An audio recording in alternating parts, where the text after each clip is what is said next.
गाथा नंबर 16 अवधूतचंद्राचार्य दर्शनानि दीर्घौवाणि साधनानि च तानि गुणजानन्ति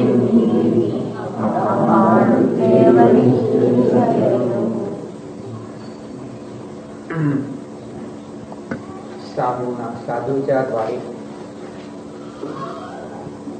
दर्शन ज्ञान चारित्र्य ही नित्य सेवन केली जावी आणि ही दर्शन ज्ञान चारित्र्य म्हणजे तिन्ही ते जे ज्ञान दर्शन चारित्र्य आहे ते तिन्ही देखील काय निश्चय आणि एक आत्मा आहे. आत्म्याचे अशा त्या आत्म्याचे निश्चयाने चिंतन करावे असं ते सांगतात. वर आपणाला शीर्षकामध्ये लोकांनी सांगितले होते की आत्म्याची साध्य साधक भावाने उपासना करणं आणि साध्य साधक भाव असणाऱ्या एकाकार आत्म्याची उपासना करणं. साध्य आणि साधक भाव हे विभक्त रूपानं झाले, भेद रूपानं झाले. आणि त्याच पद्धतीने काय सांगतात, दर्शनाची सेवा करा, सम्यक दर्शनाची सेवा करा, सम्यक ज्ञानाची सेवा करा, सम्यक चरित्राची सेवा करा असे म्हणतील. किंवा दर्शन ज्ञान चारित्र्याची सेवा करा, दर्शन ज्ञान चारित्र स्वरूप आत्म्याची सेवा करा. सेवन करा म्हणजे काय, आश्रय करा, अनुभव करा, शुद्ध आत्मानुभूती करा अशा रीतीने ते सांगतात. त्याची टीका दिलेली पहा. येन एवही भावेन आत्मा साध्यम साधनम च स्यात्. ज्या भावाच्या द्वारे आत्मा साध्य आणि साधन आहे तेन एव अयं नित्य उपास्य. त्याच्याद्वारे हा नित्य उपास्य आहे. उपास्य उपासनीय आराधनीय आराध्य आहे. उपास्य म्हणजे जसे ठिकाण व्यवहाराने की ते भगवान आराध्य आहेत, चंद्रप्रभू भगवान आराध्य आहेत. तसे काय सांगितले इथे नाही का नाही. उपास्य आहे, आराध्य आहे. इति स्वयं आकूय स्वतः विचार करून परेषां व्यवहारेण साधुना दर्शन ज्ञान चारित्राणी नित्य उपास्य आणि इति प्रतिपाद्यते.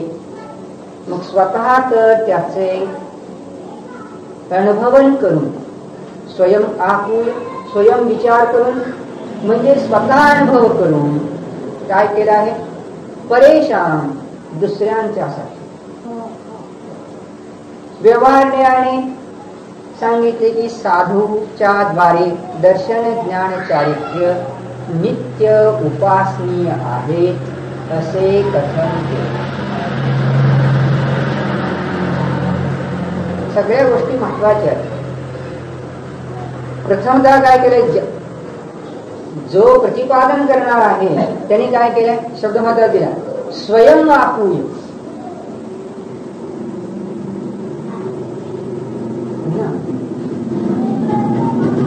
तेव्हा त्याला महत्व आलेलं आहे. स्वतः अनुभव केलाय तेव्हा महत्वाच्या गोष्टी आहेत. जर आपण स्वतःच अनुभवले नाही, स्वतःच ते कार्य केले नाही तर ते कार्य दुसऱ्याला करण्याला तो व्यवस्थित सांगू शकत नाही. नियमसाठी जी गाथा आहे 52 मला वाटतं ते त्यांनी की जिनसूत्र उपयोगी आहे, पण केव्हा? सम्यक ज्ञानीच्या अंतरंग अभिप्रायासहित जिनसूत्र, सम्यक ज्ञानीच्या अंतरंग अभिप्रायासहित जिनसूत्र हे दुसऱ्याला सम्यक दर्शन होण्यास निमित्त मात्र पडते.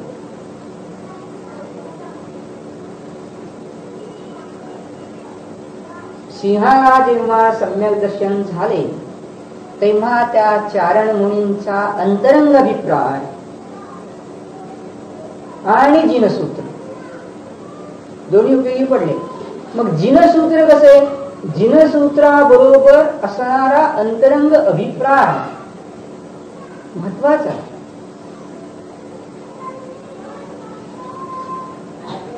बोलताना एक अभिप्राय आहे, त्यावर बोलतो आपण. सगळ्या मस्जिद म्हणतो की बोलणं फरक आहे हो. ते शब्द उच्चारले पण त्या शब्दाच्या पाठीमागे एक विशिष्ट भास होता, एक भाव होता. म्हटलंय एखाद्याने रस्त्याने शहाणा आहे म्हणून. मग तो जो गेला घरी आणि आईला काय सांगला ना की मला समोरचा बाळू म्हणतो शहाणा आहे, म्हणजे तो कोणता घेत मला शहाणा या शब्दातून तो अशा रीतीने भाव त्यातून व्यक्त करतो आहे की तू मूर्ख आहेस.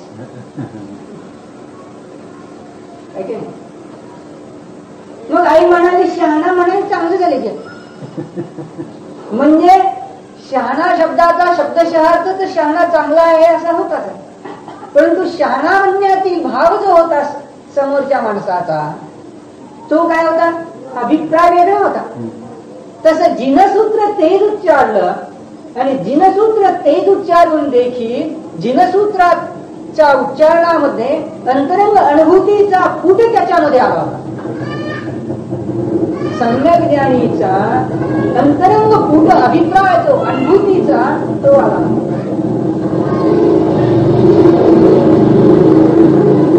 महत्वाच्या गोष्टी आहेत. बस प्रवचन सांग.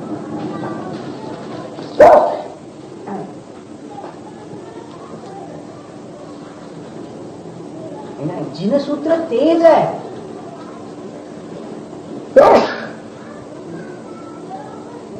जिनवचन तेच आहे, पण जिनवचन जर मिथ्याज्ञानी बोललं तर मिथ्याज्ञानीचा अंतरंग अभिप्राय अनुभूतीने रहित आहे.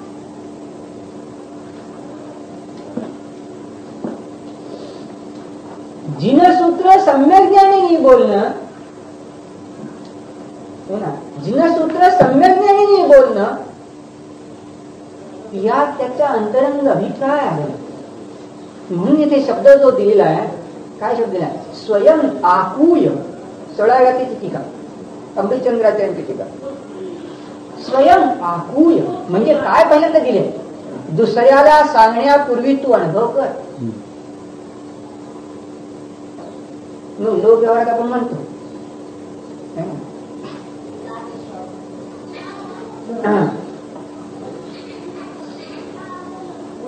वंदावी पावली. कोणाची वंदावी पावली?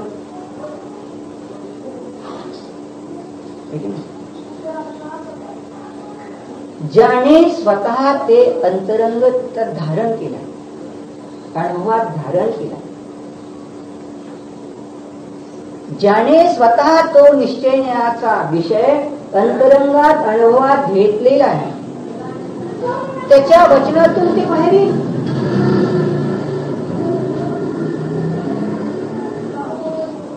आणि छद्मस्त विहित जर असेल तर,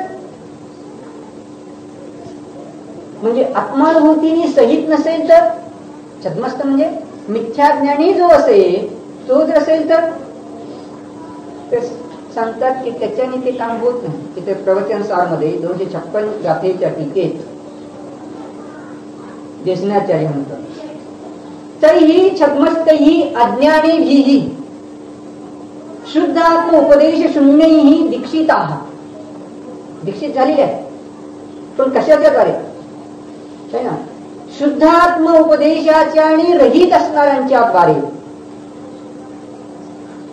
ताणी छद्मस्त विहित वस्तून, त्यांनी जे काही कथन केलेलं आहे, छद्मस्त विहित वस्तूंनी गण्यते तत्पात संसर्गेन यत् व्रत नियमाध्यानादिकं करोति तदपि शुद्धात्म भावनाकुलं न भवति. जर त्या पात्राच्या संसर्गाने व्रत नियम अध्ययनादी केले तरी शुद्ध आत्मानुभूतीच्या भावनेच्या अनुकूल होत नाही. तथा कारणात मोक्षम न लभते, मोक्ष मार्गस्थही झालं नाही आणि मोक्षाचं फळही मिळालं नाही. मग काय कसे आहेत ते? ये केचन निश्चय व्यवहार मोक्ष मार्गम न जानन्ति पुण्यमेव मुक्ती कारणम भन्नन्ति ते छद्मस्त शब्देन गृह्यन्ते न च गणधर देवालया. गणधर देवादी केवढी घेतलं नाही. कोण? जे नयात्मकता बरोबर जाणत नाही, म्हणत असतील व्यवहार नाही, म्हणत असतील निश्चय नाही, पण त्या निश्चयने व्यवहारण्याला बरोबर जाणत नाही, अनुभवत नाही. काय करतात ते? पुण्यमेव मुक्ती कारणम भन्नन्ति. पुण्य हेच मुक्तीचं कारण आहे असं म्हणतात. ते मिथ्या दृष्टी आहे, अज्ञानी आहे. काय दिलं पहा, विचार कर की छद्मस्त कोणाला म्हटलं, अज्ञानी कोणाला म्हटलं, मिथ्या दृष्टी कोणाला म्हणतात? जो म्हणतो की पुण्याने सम्यक दर्शन प्राप्त होते तो मिथ्या दृष्टी आहे. काय म्हणताय त्याच्या?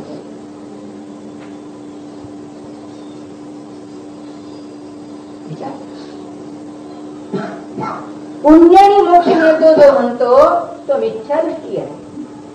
पुण्याने जो म्हणतो की मोक्ष मार्ग सुरू होतो मिथ्या दृष्टी आहे. जो गृहस्थीला सांगतो की तुम्ही पुण्य करा म्हणजे सम्यक तुम्ही बनाल, मिथ्या दृष्टी आहे. मग त्यांनी जे सांगितलं जिनवचनच सांगितलं. काय सांगतात पहा, तत्पात्र संसर्गेन. जो म्हणतो की पुण्याने मुक्तीचा मार्ग मिळतो, चौथं गुणस्थान प्रगट होतं. पहिलं गुणस्थान जाऊन चौथं गुणस्थान प्रगट होतंय. अशा सांगणाऱ्या भक्त्याच्या सानिध्यात पात्राच्या संसर्गाने सानिध्यात व्रत केली, नियम केलं, अध्ययन केलं, दानादी केलं तरी देखील शुद्ध आत्मानुभूत भावनेच्या अनुकूल झाले, अनुभूतीच्या अनुकूल झाले नाही. मग मोक्ष तर त्याच्या पुढचा टप्पा आहे. मोक्ष मार्गावरच आला नाही, मोक्ष कसा जाणार? सम्यक दर्शनच झालं नाही. काय महत्वाच्या गोष्टी आहेत. आणि म्हणून येथे अमृतचंद्र आचार्य सुद्धा काय सांगतात, अकलंक देव काय सांगतात? अकलंक देव म्हणतात सम्यक ज्ञानींच्या संपर्कात येऊन, शब्द दिलाय अकलंक देवाने. कोणते घ्या, कुंद घ्या, पद्मप्रभू मोलधारी देव म्हणतात. सम्यक ज्ञानीचा अंतरंग अभिप्राय. अंतरंग अभिप्राय का? वचन तेच आहे. तर आपण सांगितलं शहाणा म्हटलं, दिसायला तर दिसतंय शहाणा, शब्दाला शब्दाचा अर्थ आहे, परंतु शब्दाबरोबर तो भास दिलेला आहे, तो भाव वेगळा दिला. दुसरे गंमत आहे की नाही? जेवायला बसलाय, खा. शब्द तर का दिलाय? खा. पण तो जेवायला जो बसलेला आहे त्याला खा म्हणण्यामध्ये जेव्हा भाव आहे की खरोखर काय त्यामध्ये आमचा तिरस्काराचा भाव आहे, हीनतेचा भाव आहे. खाच म्हटलं, परंतु तिरस्काराचा भाव तो जीव शकणार नाही. पाहुणा जीव शकेल काय? जीव शकणार नाही. म्हणजे शब्द तो कोणी म्हण का म्हणाले, तुम्ही का उठून चालला? अहो खा म्हणाले. अहो खा म्हणणार नाही तर दुसरं मात्र म्हणायला लागले. खा म्हणणार नाही तर काय म्हणतील? खाऊ नको म्हणतील. आहे की नाही? गंमत तर काय? अहो तुम्हाला नाही कळालं त्यातला अर्थ. मला नाही अर्थ कळालं. शब्द तर तोच आहे की, पण शब्द तोच असला तरी भावाभिव्यक्ती अंतरंग अभिप्राय वेगळा. तसं इथे जिनसूत्र तेच सांगितलं, पण जिनसूत्र तेच सांगितलं तरी अंतरंग अभिप्राय मिथ्या दृष्टींचा अनुभूतीने रहित येतो आणि सम्यक ज्ञानींचा अनुभूतीने सहित येतो. ती ज्ञानाला जाणण्याची ताकद आहे. ते जग पुढलं नाही जाणवणार. कॉम्प्युटर शब्द सांगेल की काय नाही खा म्हणून सांगितलं, ते चेतना नाही, ते अभिव्यक्ती ग्रहण करण्याची इतकी ताकद नाही. कॉम्प्युटर फक्त सांगेल भाषा काय होती, पण कॉम्प्युटर हा अंतरंग अभिप्राय प्रकटणार नाही.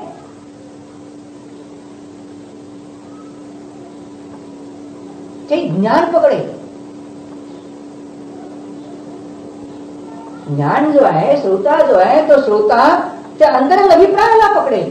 आणि म्हणून ते म्हणतात की ज्यांना तुला परेशान सांगणार आहे ना, परेशाला सांगतं दुसऱ्यांसाठी, तो वक्तव्य करतोय, तर त्याच्यासाठी त्याला पहिल्यांदा काय सांगितलं, स्वयं आकूय.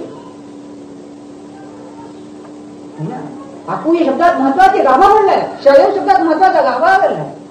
ते स्वतः तो अनुभव कर आणि तुझ्या अनुभवानंतर आल्यानंतर मग नयात्मकता येते म्हटलंय. वचनाला नयात्मकता केव्हा आली, स्वतः अनुभूती केली तेव्हा त्या नयाना सम्यक ज्ञान, वचनाला नयात्मकता आली. तोपर्यंत सम्यक नय नाहीत. मिथ्या ज्ञानी ने बोलला, वचनी बोलला, पण नय आला नाही त्यात. समजण्यासाठी आहे.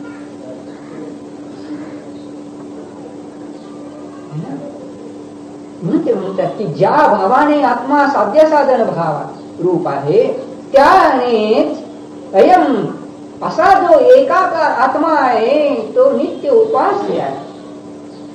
आणि तो उपास्य आहे, त्या उपास्य असणाऱ्या आत्म्याला ज्याने अनुभवलेले आहे. आणि मग अनुभवल्यानंतर तो जेव्हा दुसऱ्यांसाठी व्यवहाराने उपदेश देतो, व्यवहारेण वदिष्यते, सप्तकाचे व्यवहारेण वदिष्यते,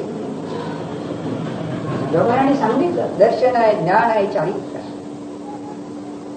तसं येथे कोणी सांगितलं, ज्या साधूने है ना, ज्या मुमुक्षूने, ज्या आत्मानुभूती घेतलेल्या जीवाने, तो अव्रती असू दे, देशवती असू दे, किंवा सकल संयमी असू दे, किंवा परम सकल संयमी असणारा अरहंत भगवान असू दे, सगळ्यांची धारा एक पैल समजण्याने. महत्वाच्या गोष्टी म्हणून त्याला दंडक दिला, तू अनुभव कर. त्या प्रवचन सांगणे दंडक दिला, मनाने निश्चयनयाचं चिंतन करायचं, वचनाने निश्चयनयाच बोलायचं, आणि कायाने निश्चयनयाचं अनुष्ठान करायचं. काय गंमत आहे, दंडक आहे.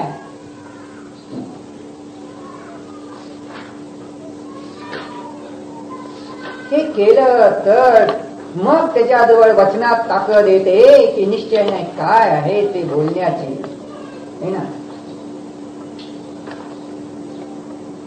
133 134 गाथा आहेत, त्याच्या टीके जैसनाचार्य म्हणतात. अक्षय अनंत सुखादी कारणम विशुद्ध ज्ञान दर्शन उपयोग स्वभावम परमात्म द्रव्यम निश्चयण्याचा विषय तद एव मनसा ध्येयम वचसा वक्तव्यम कायेन तत्साधकम अनुष्ठानम च कर्तव्यम. कर्तव्य कोणतं, हे कर्तव्य. कर्तव्य बाहेरचे नाहीत बाबा. मनाने स्वभावाचं चिंतन, वचनाने स्वभावाचं वचन, आणि कायेने अनुष्ठान स्वभावाचं, हा दंडक त्याला आहे. ही जेव्हा प्रतीती तो जीव करतो तेव्हा त्याच्या वचनाला ती अनुभूतीची धार येते, सम्यक स्वभावाच्या ग्रहणतेची धार येते. आणि मग तो म्हणतो, तो व्यवहारण्याचं जरी वचन बोले तर व्यवहारण्याच्या वचनाला पूट जोडलाय अनुभूतीचा, व्यवहारण्याच्या वचनाला पूट जोडलाय ध्रुवाचा. कसं ते पहा, प्रतिपाद्य. कहाणी पुन्हा ते जे दर्शन ज्ञान चारित्र कहाणी पुन्हा त्रीणी अपि, ती तिन्ही देखील कहाणी त्रीणी अपि परमार्थेन आत्मा एक हा एव वस्तु अंतर अभाव. परमार्थाने काय, ती तिन्ही एक आत्मा आहे. काय एक एक शब्द पाहते, परमार्थेन निश्चय नयाने, परमार्थ रूपाने आत्मा एकच आहे. वस्तुअंतरतेचा अभाव असल्यामुळे, कारण काय तर वस्तुअंतरतेचा अभाव आहे, वेगळ्या वस्तूच नाही. अर्थांतर म्हणतो, भाषांतर, वस्तुअंतर. वस्तुअंतर म्हणजे वेगळी वस्तू, आत्म्या म्हणजे वेगळ्या वस्तू नाही. श्रद्धा म्हणून सांगू आत्माच पकडायला सांगितला, ज्ञान म्हणून सांगू आत्माच पकडायला सांगितला, चरित्र म्हणून सांगू आत्माच पकडायला सांगितला, आनंद म्हणून सांगितला आत्माच पकडायला सांगितला. 8 गुण घेतील, 9 गुण घेतील, अनंत गुण घेतील,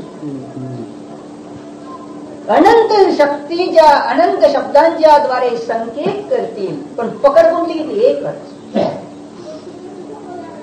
14व्या गतीत सांगितले 5 लक्षण. शंकराचार्य विचारतो की मी 5 लक्षणं लागली, मला लगेच आत्मा कळाला, एवढं मी ज्ञान स्वभाव म्हटलं, अनुभव झाला. गंमत होते. एखादा जीव येतो आणि विचारतो काय करू, कसं करू? बस ज्ञानाचा अनुभव घ्या, ज्ञान स्वभाव आत्म्याचा अनुभव घे. वक्ता बोलतो, पण ज्ञान स्वभाव सांगून ज्ञान स्वभाव स्वरूप आत्मा आहे, अस्तित्व गुण त्यावर आला की नाही? हा जो आहे सद्भाव रूप आहे, अस्तित्व रूप आहे, असा अनंत गुण मला पिंड केले, संकेत केलं लगेच. आणि मग तो शंकाकार विचारो, ज्ञानवाला म्हणतात तेवढ्यात मला अनुभव झाला का? तुम्ही मला अनुभवातच, त्यालाच अनुभव म्हणतात, त्यालाच ज्ञानानंद म्हणतात. हो. आणि ज्याच्याद्वारे संकेत केला तो एक शब्द तरी संकेत करणारा आहे, एक धर्म तरी संकेत केलेला आहे, त्या धर्माच्या द्वारे धर्मी पकडलेली आहे ना, अभेदरूप वस्तू पकडलेली आहे. श्रोता म्हणून कळत नाही, तर आचार्य त्याला उत्तर उदाहरण रूपाने देतात. आणखी यथा देवदस्य ज्ञान प्रधान अनुचरणम च देवदस्तस्य स्वभाव अनतिक्रमा देवदत्ता एव न वस्तुअंतरम. काय सांगतात?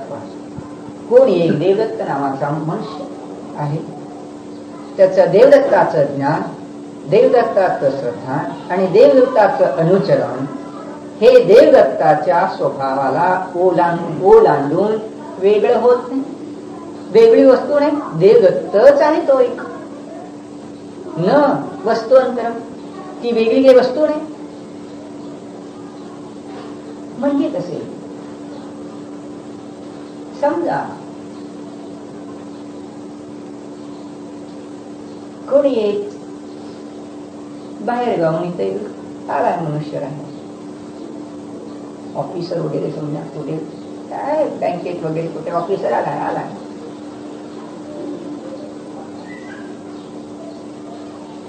तुम्ही सहजच पाहिलं त्याला, जाताना येताना रस्त्याने एकदा पाहिलं, मग दृष्टीत काय दिसलं की एके दिवशी एक कुत्र जे आहे रस्त्याने जाता जाता एखाद्या सायकलला धडकलं, त्याला जखम झाली, सायकलवाला पोरगा निघून गेला, परंतु त्याने काय केलं? त्या कुत्र्याला जी काही होती जखम झालेली, ती जखम त्याची स्वच्छ करून त्याला बाजूला देऊन, त्याला काय खायला देऊन, म्हणजे काय प्राणी मात्र, प्राणीबद्दल जरा दया बाळगणार आहे. बाकी काय माहिती नाही, कोण आहे माहिती नाही. एक मनुष्य रस्त्याने जाताना एवढंच बघितलं, काय दिसलं आपल्याला? तो एक मनुष्य अखंड आहे, त्याच्यातली एक अभिव्यक्ती काय दिसली की वो एक दयाळू आहे का ना? दयाळू अभिव्यक्ती त्याची दिसली, दयाळू आहे. बाकी काही माहिती नाही कोण कसा आहे, साधा राहतो असे कोणतरी, बस बाकी काय माहिती. मग जेव्हा संकेत करणारा तो दयाळू असणारा जीव, तो संपूर्ण संकेत केला की नाही? तो पूर्ण संकेत केला. जेव्हा मग कधी पुन्हा दुसरा प्रसंग आला आणि बाजारात आंब्याची गाडी आली होती, आंबे अनेक जण घेतले आणि तिथे कोण कसे घेतले, कोण कसे घेतले आंबे, आणि त्याचा हिशोब काही तिथे जमेना, तर त्यांनी काय व्यवस्थित हिशोब करून सांगितलं आणि प्रत्येकाचे पैसे देऊन टाकले, सगळे व्यवस्थित करून दिले, हे पाहायला मिळालं. दुसरा एक प्रसंग, बाजारामध्ये मोठा हिशोब चालू होता, जरा चुकत होता, तिथे आला, त्याने पटकन त्याचं गणित करून हिशोब करून देऊन टाकला. काय लक्षात आलं? नाही, हा दयाळूही आहे, हा गणित तज्ञ, हिशोब करायचं चांगलं, गणित चांगलं. म्हणजे त्या माणसाबद्दल दुसरी छटा कळाली की नाही, गणिताची छटा कळाली. मग जेव्हा संकेत केला, ते गणित जाणणाऱ्या माणसाच्या हातमध्ये जर हिशोब करायला, एका बाईने काय सांगितलं, ते पलीकडे राहतात ना, त्याला हिशोब चांगला करणाऱ्या माणसाला हात मार. म्हणजे काय केला, हिशोब करणारा, गणिताची माहिती असणारा त्या माणसाला बोल, म्हणजे जो दयाळू आहे तो सगळा आलाच की नाही त्याच्याबरोबर. एकटा तो एकटा आला.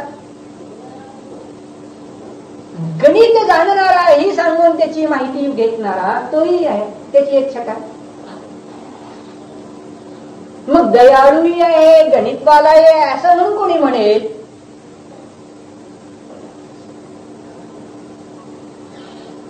असं कोणी सांग.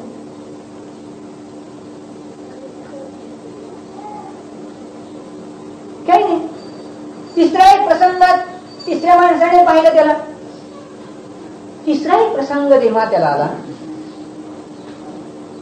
तेव्हा त्याला हे असं दिसलं की छानपैकी सुंदर गातो. त्याला काही माहिती नाही बाकीचं काय, पण तो गायन करीत होता तेव्हा पाहिल्यानंतर गातो. मग गायनाच्या चालीमिली त्याला चांगल्या जमतात, हे एवढंच पाहिलं होते. मग त्याला ते एक गाणं आणलं, गाणं लावता लावता ते काही जरा थोडस जमलं, पण म्हणाल त्याला जरा कसं येते बघू विचारू.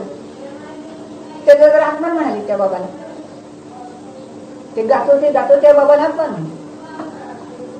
म्हणजे गायनवाला म्हणून आपण त्याच माणसाला देवत्ताला बोलत. मग तिन्ही गोष्टी ज्याने पाहिल्या तो काय म्हणतो, हा दयाळूही आहे, गणित तज्ञही आहे आणि गाणाराही आहे. तिन्ही गोष्टी सांगून सुद्धा एकच व्यक्ती सांगितली, आणि गाणारा म्हणूनही एकच व्यक्ती सांगितली, दयाळू म्हणूनही तीच व्यक्ती सांगितली, आणि गणित तज्ञ म्हणून तीच व्यक्ती सांगितली. अखंड तीच व्यक्ती देवदत्त सांगितलं ना. विचार करा.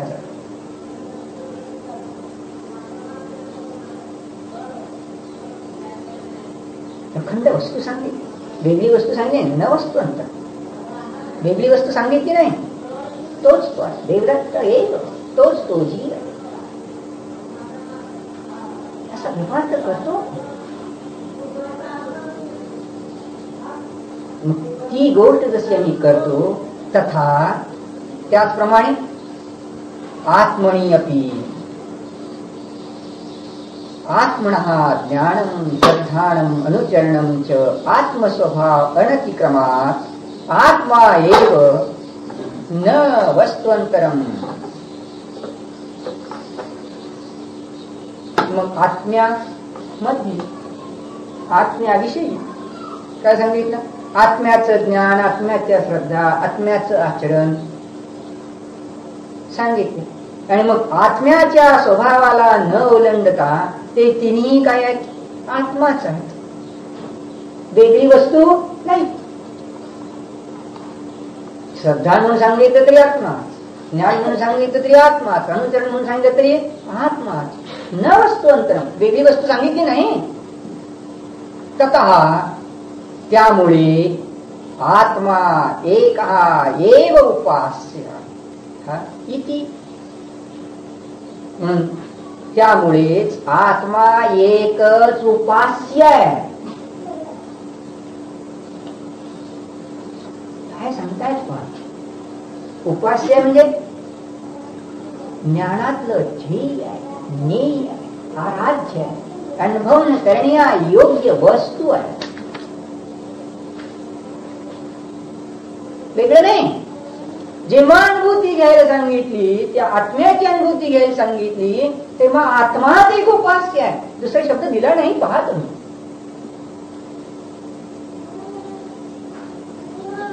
जर मोक्ष मार्गावर आरूढ व्हायचं असेल तर वक्त्याने काय सांगितलं? सम्यक दर्शन प्राप्त कर. दंसन मूलो धम्मो,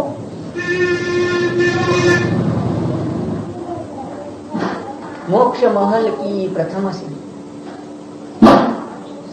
मोक्ष मार्गाची प्रथम पायरी सांगितली. पण जेव्हा प्रथम पायरी सांगितली ते श्रद्धा ज्ञान चरित्र तिन्ही आहेत आणि अभेदत्रय परिणती कर म्हटले तेव्हाही काय सांगितलं? स्वभावच ग्रहण कर, स्वभावाच वेदन कर. 11व्या ते जेव्हा सांगितलं की निश्चयाचा आश्रय कर तेव्हा सम्यक दर्शन होते. मग ध्रुवस्वरूपाचा आश्रय कर तेव्हा सम्यक दर्शन होते. मग सम्यक दर्शन प्राप्त करायचं असेल तर ध्रुवस्वरूपी अखंड आत्मा धारण केलाच पाहिजे. सम्यक ज्ञान करायचं असेल तरी ते, सम्यक चरित्र करायचं असेल तरी तेच. एक आत्मा जर ग्रहण केला तर श्रद्धा ज्ञान चरित्र समीचीन पर्यायात प्रगट झाले.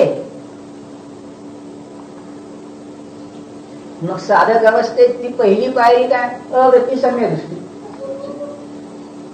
अवृत्ती सम्यक दृष्टी हा पहिल्या पायरीवर आहे. जगन्य अवस्था प्रथम सम्यक जरी प्राप्त केलेला आहे अवृत्ती गृहस्थीने, एक अंतर्मुख राहिलं तरी त्या क्षणात तो मोक्ष मार्गस्थ झाला. त्या समयात मोक्ष मार्गस्थ आहे. मग असा जर मोक्ष मार्गस्थ बनायचे असेल तर काय कर? तू श्रद्धारूप कमीत कमी कार्य कर. हे जेव्हा सांगितले तेव्हा श्रद्धेचा विषय असणाऱ्या ध्रुवस्वरूप आत्म्याला, एकाकार आत्म्याला उपास्य बनव. म्हणजे काय? त्याची उपासना कर, त्याचा अनुभव घे, त्याचं चिंतन कर, त्याचा आश्रय कर. तो विषय ज्ञेय बनव, ध्येय बनव. मग तो आत्मा पुढे मिळवायचा काय? पर्याय दृष्टी मिळवलं नाही है ना. जी पर्याय सम्यक दर्शनाची प्रगट करायची आहे तिचं ध्येय कोणतं आहे? तिचा विषय कोणता? ध्यानातील ध्येय विषय कोणता? अनुभूतीतील विषय कोणता? जसं पोरग लग्न झालंय तर बाप म्हणतो पोरगा बाईल वेडा झाला.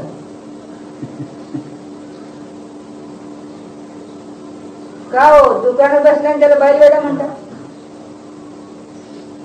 त्याला इथं दुकानात बसवलं ना, है की नाही? ज्वारी किती आली, गहू किती आली, कोणाच्या पोत्यावर कोणाचा शिक्का टाकला हे मार्केटमध्ये बसतो इथे, पण डोक्यात नाही ते. बायको बसली आहे दुकानावर बसलाय पण बायको बसली त्याच्या हृदयात, तीच सारखी दिसते. म्हणून बापाने सांगितलं पोरगा बाईल वेडा झाला.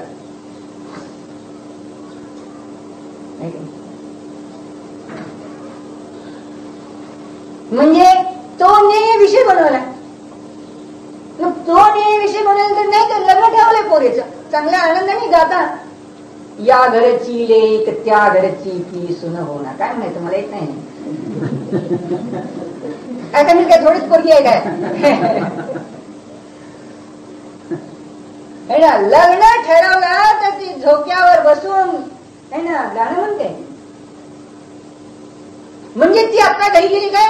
शगाने गेली नाही. इथं ऐकायचं नसलं तर अंजनीची कथा वाचा है ना. पौर्णंजयशी लग्न ठरलं, तिच्या मैत्रिणी दासी वगैरे चिडवत बसले होते तिला. अमका बराय, तमका आलाय, ड्रेस घालून यायच्या, हे पौर्णंजय आलाय, तो दुसरा आलाय, असं तुला कोणता प्रश्न पडतोय? एका माणसाचं चित्त कुठे गेलंय आम्हाला माहिती आहे की. म्हणजे त्या ज्या चिडवतात, अरे मग अध्यात्म काही वेगळं आहे काय? अध्यात्म काही वेगळं आहे का? म्हणजे अरे बाबा ध्रुवाचं चिंतन कर, एका माणसाचं चित्त कुठे आहे? एकाकार ध्रुवस्वरूप आत्मा जाणायचा आहे भावानं, दुसरं काय जाणार? मग एक त्याची गुण घेऊन संपूर्ण द्रव्य तुम्ही ग्रहण केलं असेल तर संपूर्ण द्रव्य ग्रहण करायचंय. ते एक एक संकेत मात्र आहे गुण. श्रद्धा गुण, ज्ञान गुण, चारित्र गुण, आनंद गुण, हे काय संकेत करायसाठी दिला. अस्तित्व गुण, सत्गुण, अनन्यत्व भाव, नियत भाव, पण संपूर्ण वस्तू ग्रहण केली जाते. आणि ते म्हणून सांगतात एवकार लावून बोलतात. पहा, एक एव, एव म्हणजे च, खंडित नाही घ्यायचा, एकाकार रूपा आत्माच घ्यायचा आहे.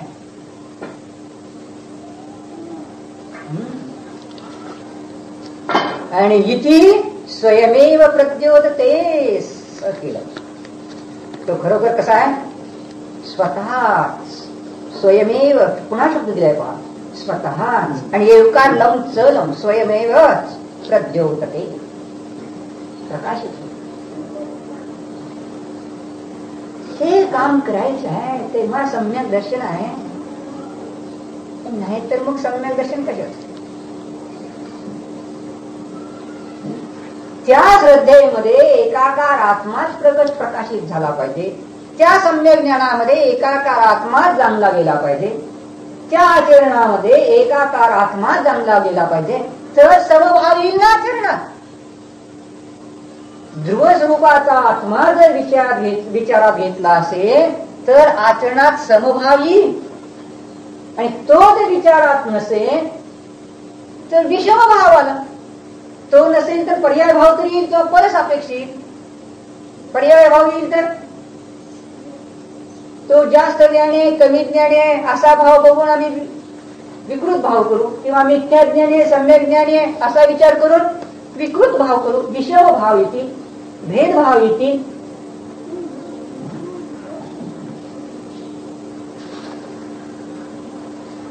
किंवा परसापेक्ष विचार केला तर सुंदर शरीरवाला, कुरूप शरीरवाला असा विचार केला तर भेदभावच येईल की नाही बाबा? विचार करा.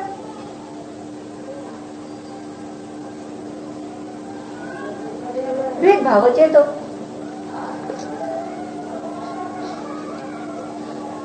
काय अंजनीच्या जीवनातील घटना भारावलेली आहे. भारावलेली गर्भवती आहे. ओझ आहे ना तिच्या पोटात, बाळ वाढतंय, मोक्षगामी बाळ आहे ना. हनुमान जो आहे तो मोक्षगामी आहे की सम्यदृष्टी आहे, कामदेव आहे. तिच्या गर्भात आलाय, पोटात आलाय. आणि त्यावेळेला सासूने पाहिलं, मुलगा तरी जशी बोलला नाही, काही नाही, गरोदर राहिली. युद्धावर चालले असताना अंजना निरांजन घेऊन ओवाळण्यास आली तर बाजूला मुख करून निघून गेला पोरगा. आणि त्यानंतरच तर तिला दिवस भरायला लागले.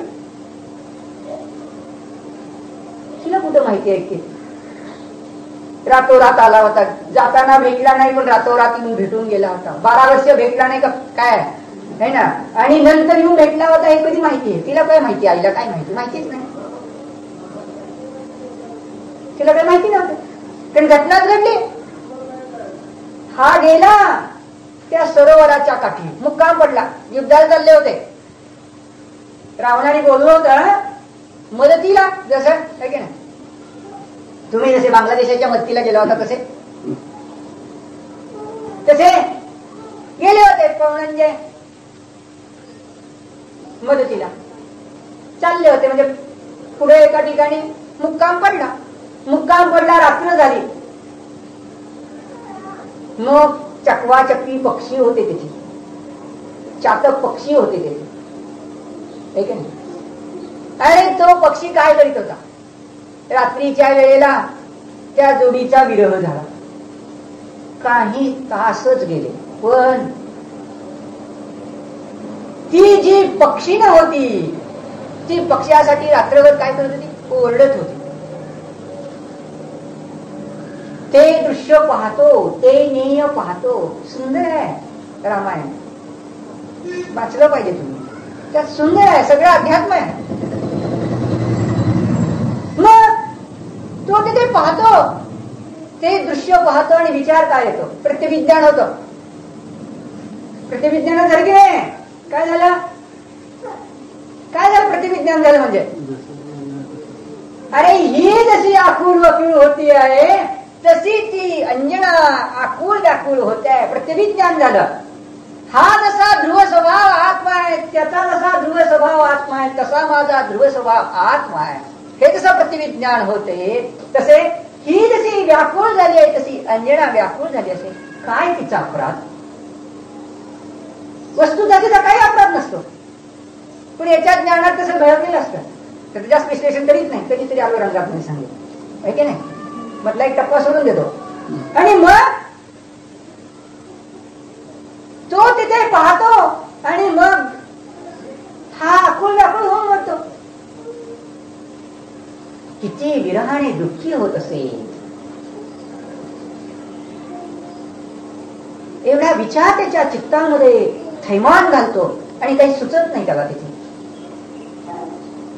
मग दोस्त असतो एक प्रधानाचा मुलगा. हा जसा काळजीत चिंतेत पडलेला पाहतो. दोस्त म्हणजे काय झाले,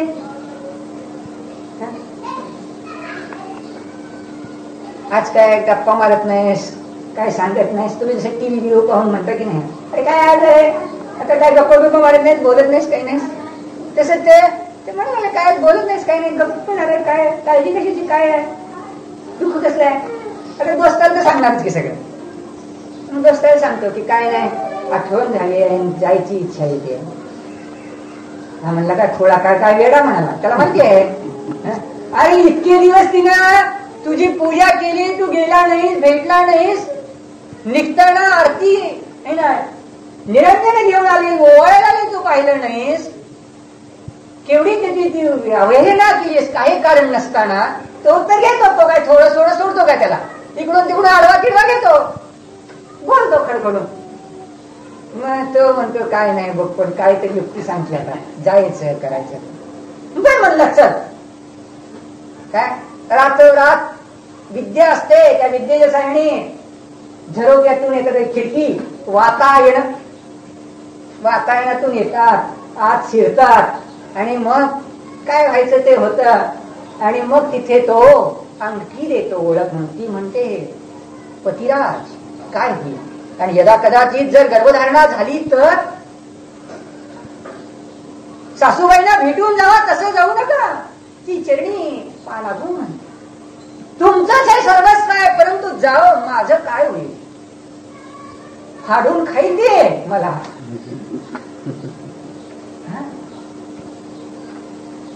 झालं तर मला काय सांगायला येतं. ते काय नाही, ते म्हणतो अगदी दिली गेला, तू काय भेटला नाही आईला, घरातल्या लोकांना कोणाला, गेले तिकडेच. आणि मग तेव्हा त्यावेळेला तिचा काही दोष नसताना देखील पतिव्रता आहे, पण दोष नसताना देखील ती अंगठी पुढे काय हरवली, काय दाखवली गेली, काय उपयोग नाही. सासून सांगितलं जा घरी. असली काय उलटा म्हणते ती, तिला व्यभिचारिणी म्हणते. तू बाहेर हो, गर्भ कसा राहिला तुला, मासिक पाळी बंद कशी झाली, मत काय आहे, सगळं वॉच आहे ना. पाहते ती, लक्ष ठेवते, हे अशी कशी राहील. तुमच्या घरी राहू नको, बाहेर हाकलून दिलं. दासीला माहिती आहे आला होता, पण तिचं कोण आहे, तिचं ऐकत. दोघीला बाहेर पाठवून दिलं, तूही तसलीच म्हणून तिलाही हाकलून दिलं. मग माहेर तरी काही कामाला येईल. माहेरूनच म्हणून पाहतात वडील, पोरगी एकटी यायला लागली आहे ना, कोणी नाही, एकटी यायला लागली आहे. ती बायकोला सांगतात पोरगी एकटी यायला लागली आहे, काय भानगड आहे, कोणी सासरे नाहीत, सासूबाई नाहीत, तिचा नवरा नाही, काही नाही. बातमी असते की कोण सगळे असतेच. या बातम्या तर लवकर पोहोचतात सगळीकडे. नवऱ्या पाहत नाही म्हटलं की सगळी बातमी लवकर आहे ना. बाकीच्या बातम्या उशिरा, समयसाची बातम्या उशिरा. पण तिकडे कुठेतरी कोकणात पलीकडच्या गावात कुठेतरी काय झालं असेल तर इथं सगळी गल्लीत, सगळ्या गावात ती बातमी तयार. गली गली म्हणतात, घराघरातून हृदयातून ती छाप सगळा पडला लगेच. पण ही बातमी अशी गेल्यानंतर वडिलांनी आईने सांगितलं यायचं नाही आमच्या घरी, तू बाहेरच्या बाहेर जा. वेशीत सुद्धा प्रवेश करू दिला नाही. वाटलं होतं आई तरी ठेवून, सगळीकडून असली अपमानाची अवस्था आहे की नाही? विचार, आईने टाकून दिलं, केवढं दुःख शल्य झालं असेल त्या जीवा, भरलेली ओझ्यानी. आणि अशा अवस्थेत ते पाहून टाकत, पेन्स होत आहेत, कळा येत आहेत, दुखतंय अंग सगळं भरलेलं आहे आणि मानसिक क्लेशांची अवस्था असली आहे. आणि अशा अवस्थेत जंगलात चाललंय. मग अशा वेगवेगळ्या छटे असणारी अंजना ती जाणता की नाही? त्या पवनंजेच्या चित्ताती ती अंजना आली होती की नाही त्या सरोवराच्या वेळेला? मग या दुकानात बसलेल्या पोराच्या चित्तात जसं आलं होतं ते चित्र दुसरंच. मग तसेच मी म्हणतो, दुकानाच्या काट्यावर तराजू बसलेला असा आणि स्वभाव स्वरूप मी चिदानंद भगवान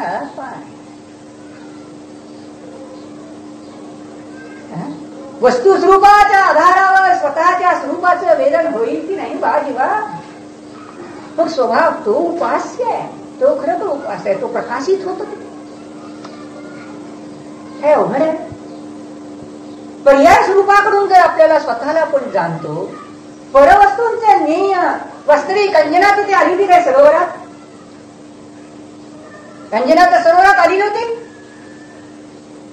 ती तर पशुअवस्थेतील पक्षी है ना, तिच्यातलं जीवत्व, तिच्यातलं स्त्रीत्वत्व पाहून त्या स्त्रीत्वाचा पृथ्वी ज्ञानाने जाणलं. आणि मग भगवंताचं दर्शन करताना तुम्हाला ध्रुव आत्मा नाही दिसणार काय? अवघड आहे. मी स्वभाव स्वरूप चिदानंद भगवान आत्मा आहे. त्या भगवंताचं दर्शन करायला गेला आणि स्वस्वरूपाचं दर्शन केलं, पृथ्वी ज्ञान झालं तर परोक्ष झालं, अनुभव नाही झाला म्हणा. पण तिथेच जर लगेच चटकन केलं तर हा स्वभाव स्वरूप मी चिदानंद भगवान आत्मा, श्रद्धा ज्ञान चरित्र अस्तित्वादी गुण आणि पिंड असणारा अखंड एकाकार आत्मा. त्या ध्रुवात द्रव्यकर्म नाही, भावकर्म नाही, नवकर्म नाही, पराचा काही संबंध नाही, असा एकाकार आत्मा, अनादि अनंत आत्मा. तो आत्मा उपास्य आहे, तो अनुभवायचा आहे. म्हणून जेव्हा साधूंनी सांगितले की तुला श्रद्धेचं आचरण केलं पाहिजे, ज्ञानाचं आचरण केलं पाहिजे किंवा चरित्राचं आचरण केलं पाहिजे, त्याच्यातून संकेत कोणाचा केला? एक आत्मा दर्शन केलं पाहिजे हे जेव्हा सांगितलं तेव्हा ना, दर्शन ज्ञान चरित्र